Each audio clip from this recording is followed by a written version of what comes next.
or maybe I just say first hello to everybody. So I'm Kaisa Schmidt-Thomé, geographer from University of Helsinki originally. Then I worked a lot in a kind of national, it was called Center for Urban and Regional Studies. So I've worked on research side for long, and now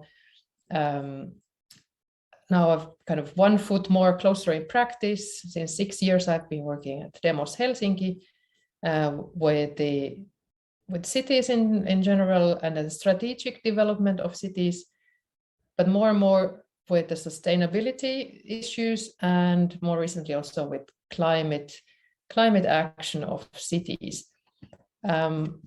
But let's start from, let's see if I get to think of the regenerative cities, because that relates with the discussion what is sustainability and what is regenerative, could be a regenerative city. But let's see where we get. But okay, here I would just first think kind of bridge from the global goals to the local level. I will not go in this order, but at some point I will show some best practices and show how they could be mainstreamed. So kind of sustainable urban practices, and then I will also kind of think of the sustainability transitions and maybe of the regenerative nature. What I'm busy with that I most likely won't have time to talk about is this 100 cities within the EU. There's the new mission of the EU Commission. There are many missions, but one of the missions that the Commission has defined is that 100 cities should accomplish the climate neutrality by 2030. And I'm involved in that work as well. But maybe first, what I meant here, the think global, act local, that's actually kind of that goes even a bit further back in the history than the Millennium Goals that came into force earlier than this, or was the predecessor of Agenda 2030. Tina showed the 17 goals that kind of form the patchwork of these 17 interconnected goals. But for me, these 17 goals aren't yet an agenda, because they are just different goals that can be also kind of contradictory with each other. But when they are put into this kind of wedding cake model, I think it makes more sense, and there is more agenda in this one, because this shows the place, kind of just a small, although in this picture quite central place of the economy, but it is just one system within this kind of societal cultural system, which in turn has to function and fit into the kind of frame conditions of the biosphere. So this could be also some kind of a definition of sustainability that in this agenda 2030 world, that economy is just one part of our society, and the society, including the economy, have to kind of respect the kind of capacity of the biosphere to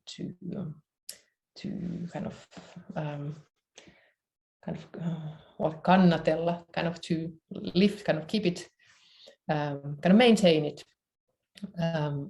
So yeah, otherwise it will be working to the detriment of us. But here, because the bridge from the global level to the local level is quite big, we did one kind of interpretation for the Finnish system. This is kind of following the wedding cake model, but taking it to the city level. Okay, what kind of issues are there when you look at them from the city's perspective?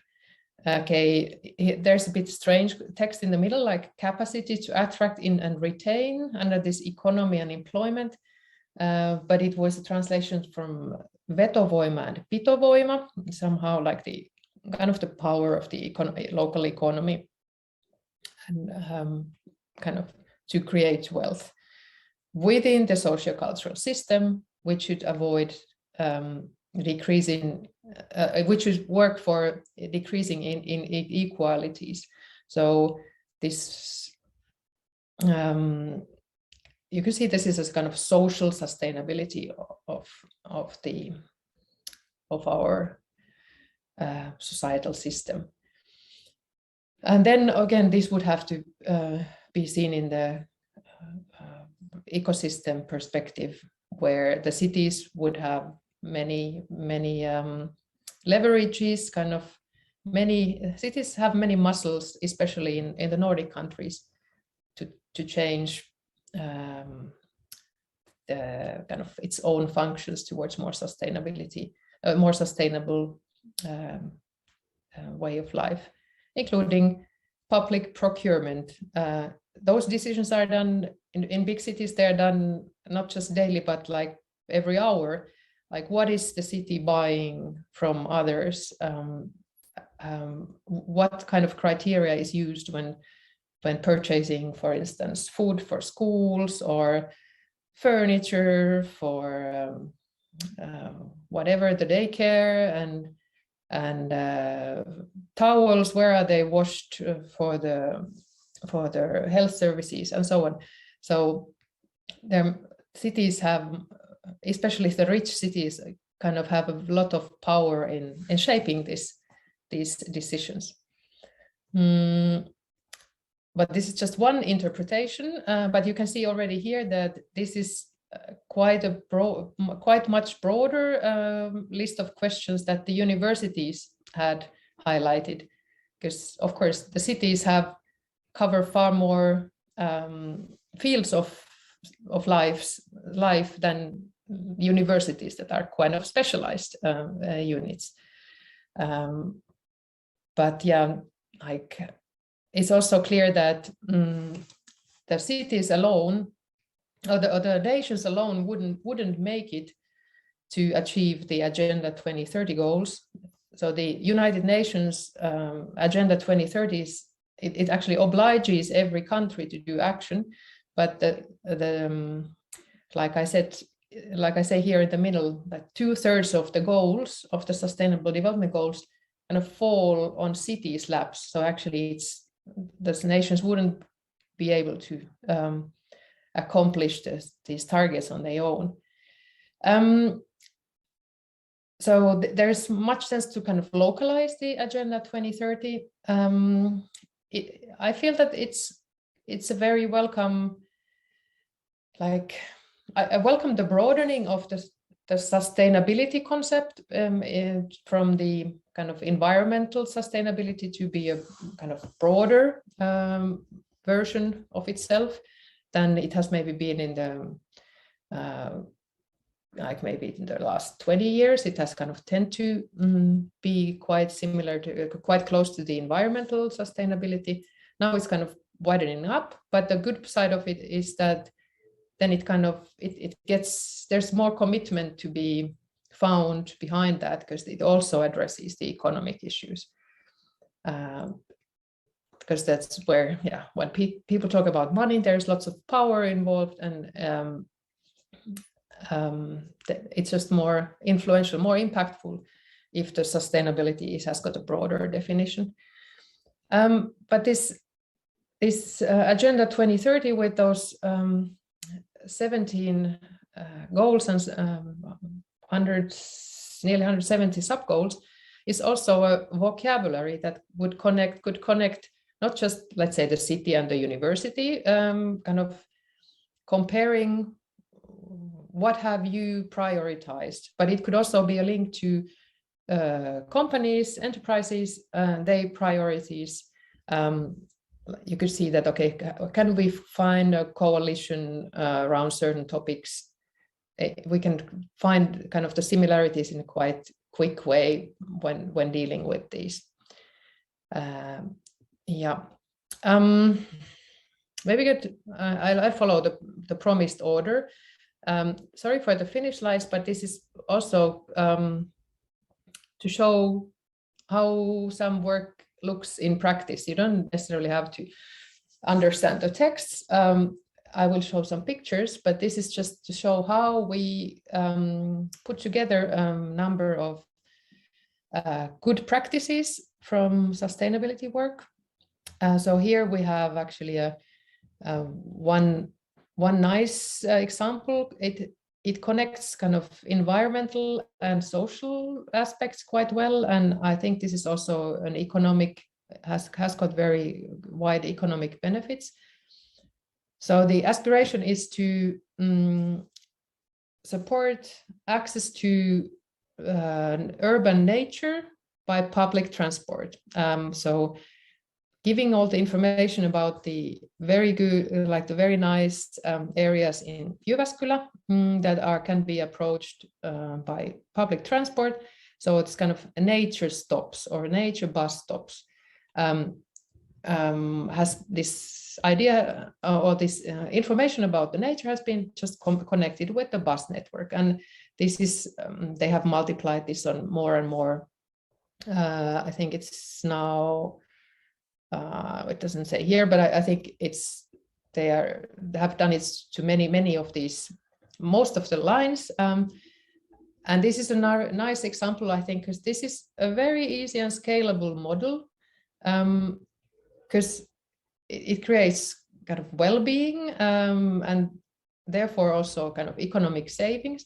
The information is most likely available, but so you've got the bus routes and you've got the information about the nature from either from some kind of geological information, geographic information system, or you can get it from the city, or I don't know how actually this NGO really got it, but it's easy to bring together. And this has got also further implications. You could also think of what could you do with the data on top of just putting it into a leaflet. You could also put it into like in case you've got the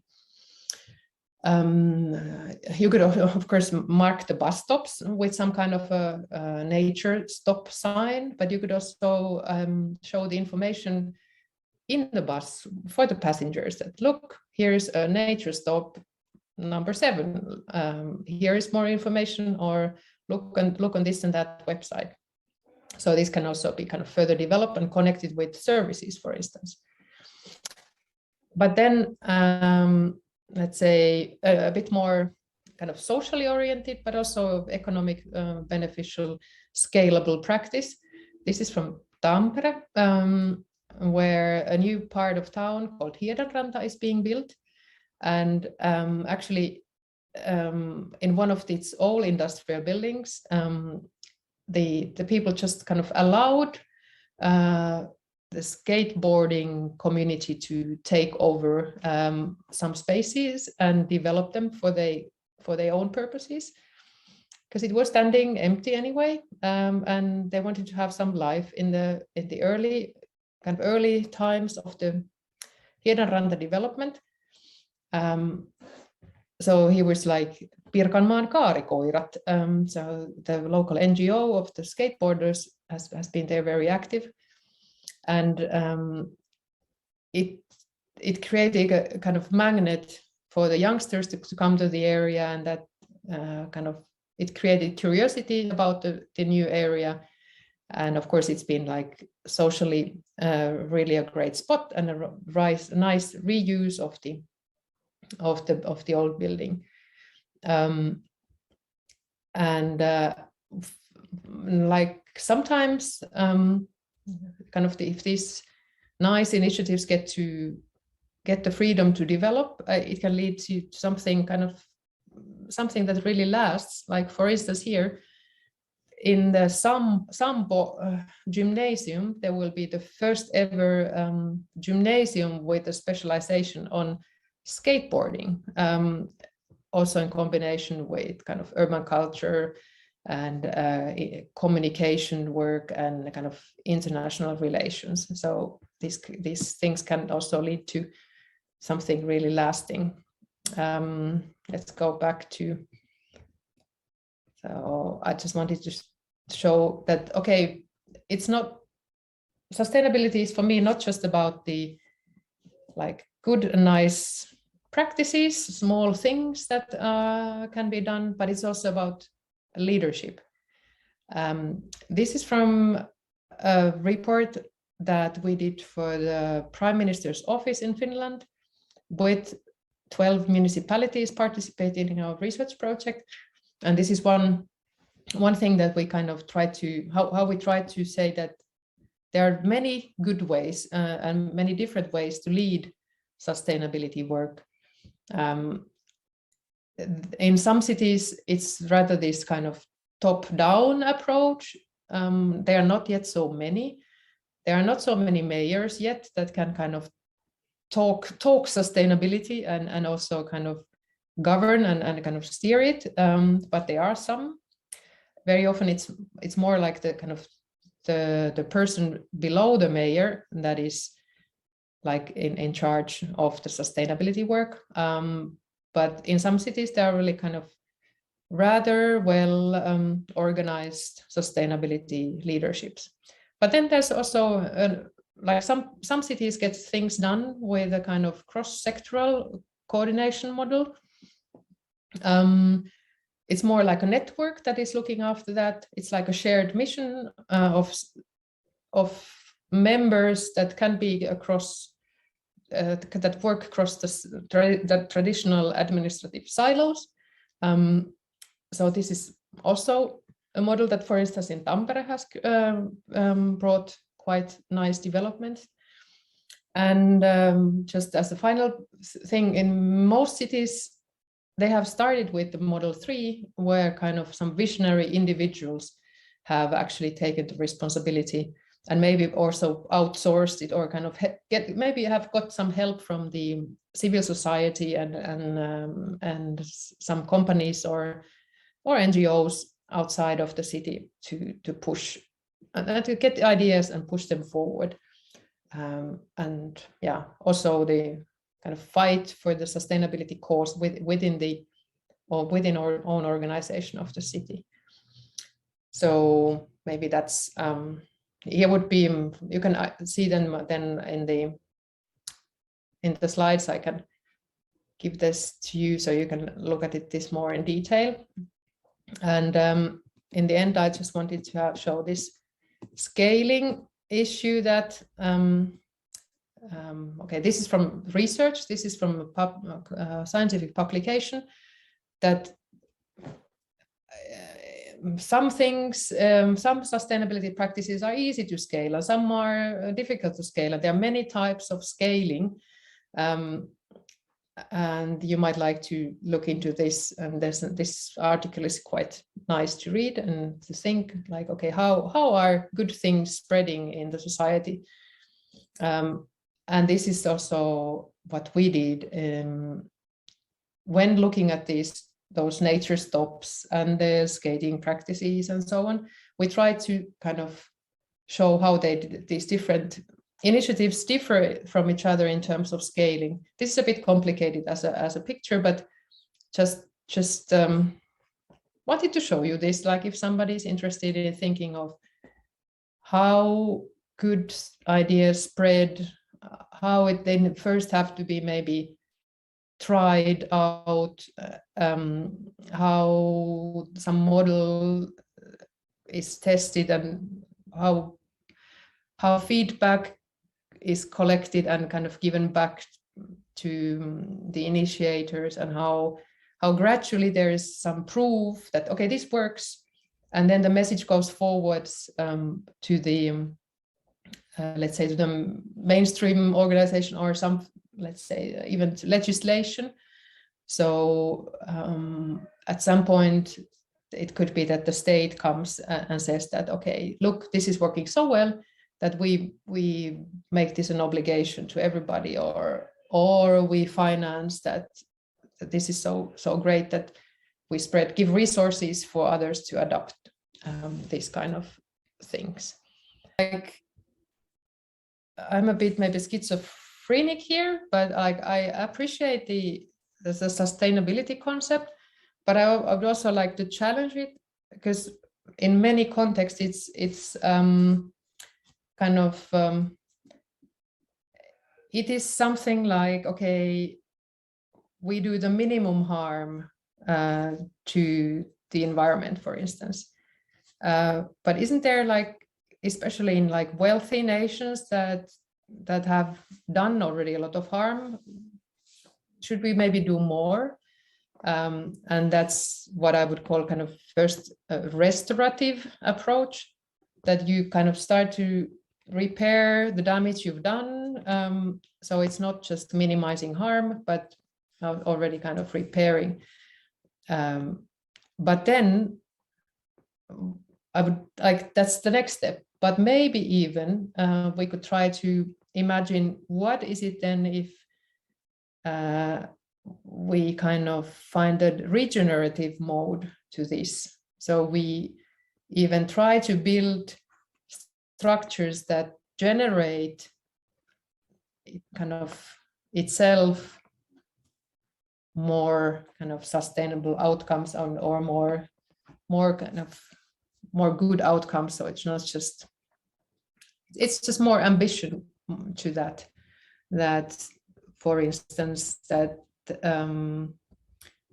this could show, for instance, in building permits. This is still maybe a utopian example, but like maybe in the future you would have to prove that building a new building actually has more benefits than not building it. Like, because at the moment the construction is always using the existing raw materials, and it's somehow extractive.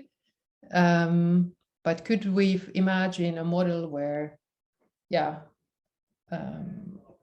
buildings are left unbuilt unless they prove to be better for the world than kind of having them not built?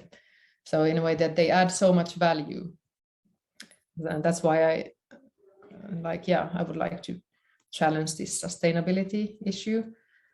But of course, sustainability is still, there's so much to do just to find a kind of sustainable level of human action, and taking the next steps would be very ambitious.